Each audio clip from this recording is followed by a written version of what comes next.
Waiting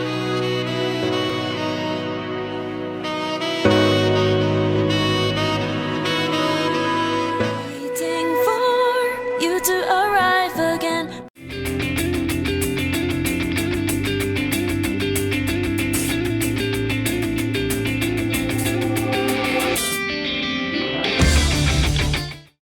My name is the Captain, and today I'll be doing a deck profile on my 7Cs Granblue deck. First, we're going to start with both the grade zeros. In this deck, I run both Peter the Ghosty and Undying Departed Grenache. Grenache is your main source of countercharging in this deck, and you want to definitely, what most people do, I run him as my starter. Some people will just run him in the deck, and you mill him out later with King Boo, which I'll go into a little bit later. Or you can run Peter the Ghosty as your starter, which is a really good early game card to get a draw in your hand and to fill up your soul and your drop zone all at the same time. What do they do? Peter's effect is Counterblast 1 and put him into soul. Mill 2 cards from the top of your deck into your drop zone and then draw a card. Like I said, really good for early game, especially when comboing with Dancing Cutlass, which I'll go into a little bit later. And then Grenache, his effect is GB1. When he's placed on rear guard, you can declare him hollow, which means he will die at the end of the turn. And whenever he does die at the end of the turn from the hollow effect, you can countercharge too, but only if he dies from his own effect. If you kill him with something else, it won't work. Then we'll move on to triggers. Just 8 crit, pretty standard in Granblue. You run 4 of the Banshee. This is Ruffsy's Banshee. She's just put into soul from rear guard and draw a card. You can do a lot of cool combos with her because if you call her with another effect and she's going to die at the end of the turn, you can just stick her in the soul and draw a card. It's basically a free draw. And then one of my favorite triggers in this entire deck is Mick the Ghosty. Mick the Ghosty is a stand trigger, which some people don't really like in Granblue, but it's, in my opinion, it's integral to this deck's success because his effect is when it hollow GB1, whenever he's placed on rear guard from the drop zone, so if you call him from the drop zone, you can give plus 10,000 power to a unit, and then when he dies at the end of the turn, he goes back to the deck. This is really, really good because he doesn't have to die from his own effect to go back to the deck. So you can pair him with Nightcrow, which is just, his effect is an activation from the drop zone, where you kill a unit and then call him to rear guard circle. So you can call a Mick the Ghosty with some effect, and then use Nightcrow's effect to kill him, put him back in the deck, and then call Nightcrow as the better 7k booster, and then you have a free 10k boost basically. It's a really good combo. And then, of course, 4 heals, pretty standard. 4 perfect guards, also G perfects, because every counterblast really does help in this deck. And if you have a full field of 4 counterblasts, it'll help a lot to get off a bunch of combos and wreck your opponent pretty much to nothing in one turn.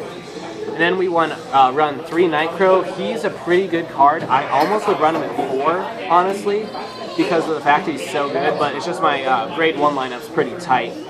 So I run him at 3, and you want to always probably mill, if you don't already have one in the drop zone, and you want to go into King Boo on your first strike, or his name is actually Ghosty King Obadiah, but what he does is when he's placed on Vanguard Circle, you take 3 cards from your deck and mill them, which means just select and mill, so you choose the cards. And if 2 of them have the hollow ability, then you can call a Ghosty that is a normal unit behind the Vanguard, like Peter the Ghosty, which is a pretty decent combo. And so you always want to mill one of these to have 1 in your drop zone, and then a couple others. And then we'll move on to my the draw engine for the deck. This is one thing that 7Cs is pretty good at, is drawing pretty consistently. One of the main early games form of that is Dancing Cutlass.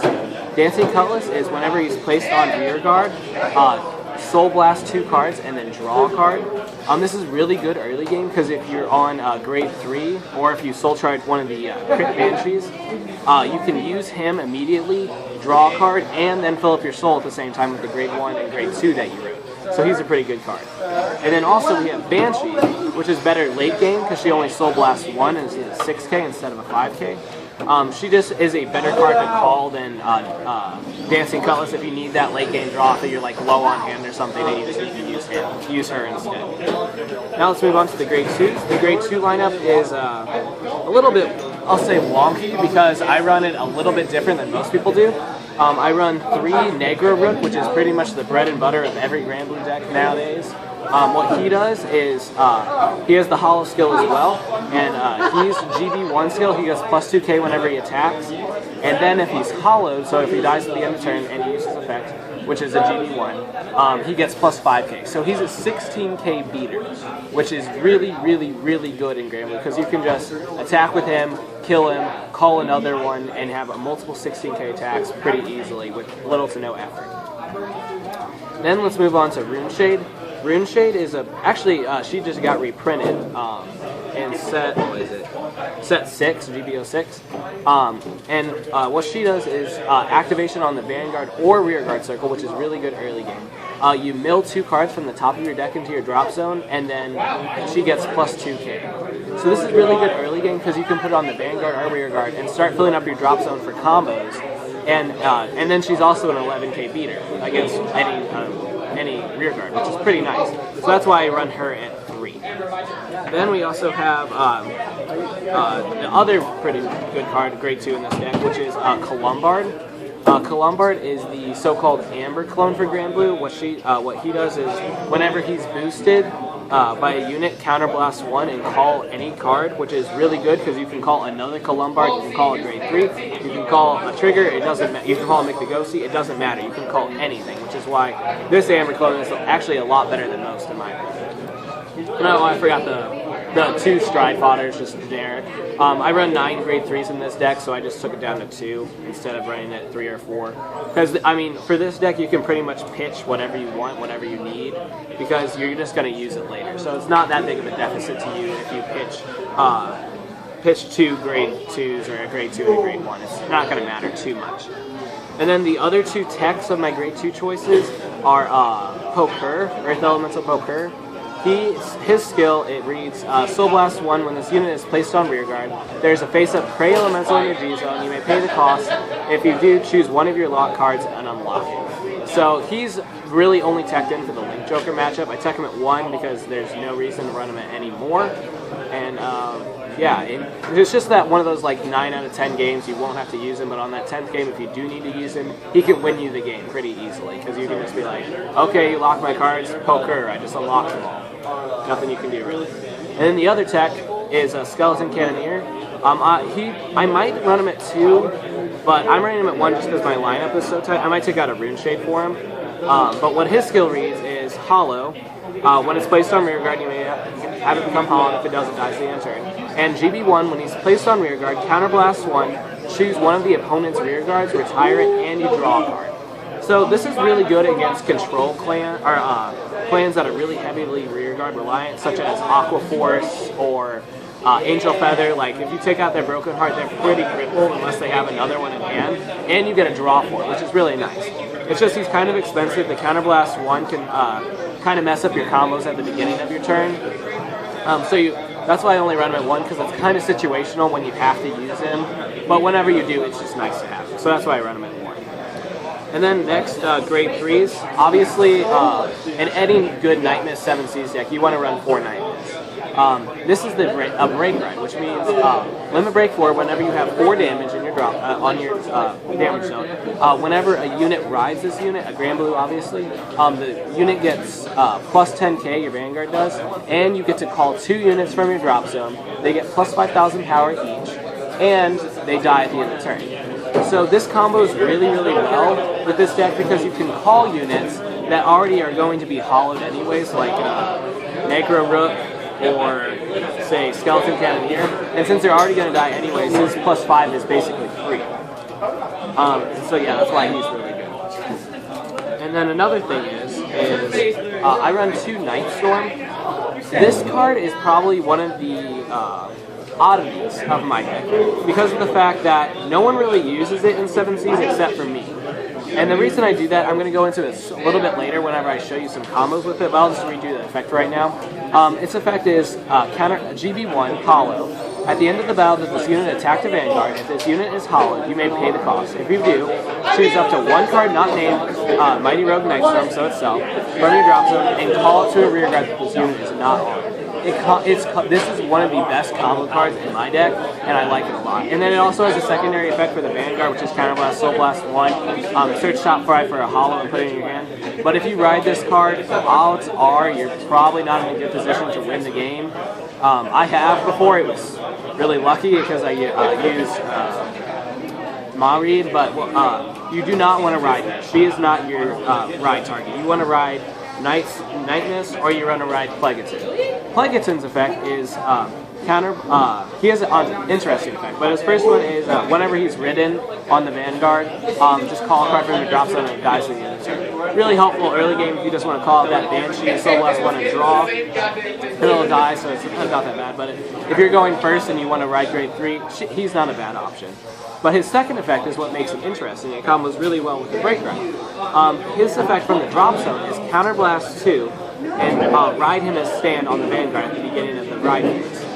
So if you're already ridden on Nightmist and you don't have a grade 3 in hand, you can just, and you're at 4 damage, you can just Counterblast 2, call him, and you get 3 calls. 2 of them get +5, and 1 of them get just no power, but it dies at the end of the turn. They all die at the end of the turn. But the combo is so nice, especially if you spend Stride into Nightmist, you can get 5 calls off in just 1 turn for 3 Counterblast. It's insane. Okay. Now we'll move into the strides. We have 3 Nightmist. His effect is Counterblast 1, activation ability 1 per turn. Counterblast 1, call 2 cards from the drop zone at the die. Basically the exact same as Nightmist, except it's an activation effect, not a break ride. Then we have Blizza. Blizza's effect is pretty simple. So Counterblast 1, flip up a copy of something in the G zone. It gets +5 for every face-up copy in the G zone. She's pretty, this is basically only with the poker combo or for a finisher whenever they have no poker cards left. Then G-Guard's pretty standard. Screw, just because discarding in this clan isn't that bad. And then this one, which is probably one of the best G-Guards, it gets +5. It's a base 15k, and whenever you mill 2 cards, it gets +5. So it's pretty helpful for just milling out your deck and giving you more options. And then one on-hit trial deck card. This is Bandit Rum. Whenever it hits, you just call a card to the rearguard circle. Pretty good just for some early game pressure, or whenever you want to pressure them into either using their hand to guard it or to draw it. One of the more interesting cards in this strides in this deck is Blue Heart. Many people kind of underestimate him, but what he does is his effect reads activation once per turn, Counterblast 1, choose up to 2 cards from your drop zone and call them to separate rearguard with a unit. What this does is that if you are like scraping the bottom of the barrel, you're out of Nightmist, or you don't have enough cards in hand for Mareed, and you already have 2 units on the field, what you can do is you can do, if they have 2 units on the field, like, well, let's say 2 Nightcrow. You have 2 Nightcrow on the field. What you can do is call 2 Make the Ghosties over them, give +20k to your Vanguard, and then call back over them, use Nightcrow effect, and then you have a 14k college. And that's all for 1 Counterblast, which is pretty helpful if you're scraping the bottom of the barrel and you don't got much left to do. It's like what would that be? 46k Vanguard by itself, and it's pretty big. And then you also have King Boo, as I affectionately call him, otherwise known as Ghosty King Obadiah, and he just mills 3 cards from your deck selectively, and if you 2 have Hollow, you call one with Ghosty in its name, which the only target for that is either Peter the Ghosty or Tommy the Ghosty, because they have to be normal units. And then the last unit in this deck, which is soon to be actually probably replaced, is Mareed. Her effect is activation. You Counterblast 1, choose a card from your hand and discard it, and choose a card from your G zone, flip it up, and she gets the effect. Choose the same number of normal units from your drop zone as the number of face-up cards named Mareed in your G zone, with the sum of their grades being 4 or less, and call them to separate rearguard, and increase Mareed's power by the power of the original power of those units called. So she can provide some nice combos. Doing it with Negro Rook, because you can call 2 Negro Rooks, give +18k and to your Vanguard, and then these both, you can just hollow them and you have 2 16k attackers, 2 beaters. Or you can do a little bit fancier combo, and you can call a Grenache, a Negro Rook, and another Negro Rook if you have 3 face up, and then you countercharge 2 at the end of the turn, so your turn was free, and you countercharge with 1 extra one. Okay.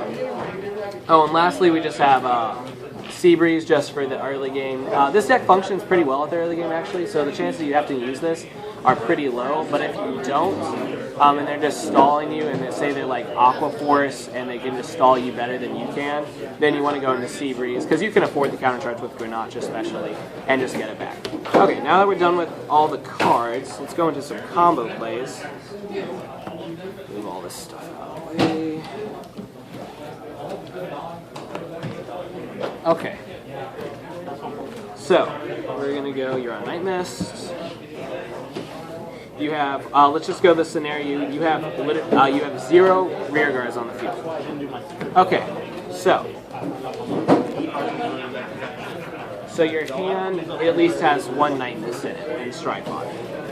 So, what you do in this, in the perfect scenario for me, is Break Right.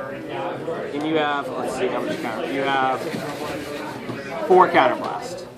Oh, your heals, no. All the heals, which is bad. You never want all the heals. But we'll just say you have 4 Counterblast, so you Break Right. You call 2 cards, and they get plus 5,000 power apiece. My target call is always going to be Nightstorm, because she is, or he is really good. It gets plus 5k, so it's a 16k attacker now. And then another card you probably want to call is Grenache, because you always want him on the field at some point in your turn, so you can always get it back. And then, let's say, and then you want to Stride, so effect, discard a Nightmist from hand, call him, and then his effect, Counterblast 1, so now you're at you're at 3 Counterblast now that you can use. Counterblast 1, call 2 more cards. What you want to do now is call either 1 or 2 Make the Ghosties. This just depends on what you have in your drop zone, honestly. I'd probably only call 1 Make the Ghostie for now. But then, and then just call something else, like, we'll give you an example of this guy. Okay, and then he's also a beater. He's a 16k beater right now, because they're both going to be hollow. And then you always want to put the 10k back on Nightstorm, because what my deck actually functions pretty well on is, okay, so now that your turn is started, you want to kill him, put Mick the Ghostie back in your deck, and so perfect scenario, you have all 4 stands in your deck. This is now your setup for your field. It's this unit has plus 5 and a 10k. This unit has a plus 5. So, and then this is called here to do this. So first you swing with Negro Rook. That's a 16k attack. They usually guard the first one, or they take the first one. Then after that, you want to swing 26 with Nightstorm. And then you want to kill this and call a... Oh, you Counterblast 1 for Nightstorm too, by the way. So. There it is. Column mark. You want to call that there. So now this is a 26k attack, which they'll either have to G-guard or perfect guard usually, because that's a pretty big number. Then, swing with your Vanguard. 26, pretty simple. Guarded or not, let's just say your triggers were Nitro, Tommy the Ghostie, and a Mick the Ghostie. Mick the Ghostie is really important, because now you can stand Nightstorm. It's a 31k column now, by itself. Then now you can either do, there's 1 or 2 options here. You can either swing 9 at a rear guard with the Lombard, or you can put the power here from the attack, instead of putting it here, swing 14 at the Vanguard, which is another possibility. And then, or you could just attack with the column, call say, another Mick the Ghostie, make Nightstorm even bigger, and now it is a... If you did that, well, let's say you did this first. So it had a plus 10, plus 20, so it is now 36 by itself. That's a pretty damn big number, and usually they can't guard all that. But, so we'll just do that for now. Then, yeah, Counterblast 1. Then you attack again with it boosted, Counterblast your last one, call another one. And that's your turn. You have 3 attacks that are over 26,000 power, and then 2 that are over 16, and 1 that's 14. That's a lot of attacks, and usually they can't guard all of that. And then you can do that. But the other situation, do this again. We're still assuming that you hit the stand trigger. So right now, this is what your field looks like. So this time I would swing 14 for a poke, then swing 21, 26 again, counterblast 1, which we already did, and then call something like this. Call another Columbine. Then you can swing 16, counterblast 1, which we already did again, and then kill that, call that. This is a 10k booster.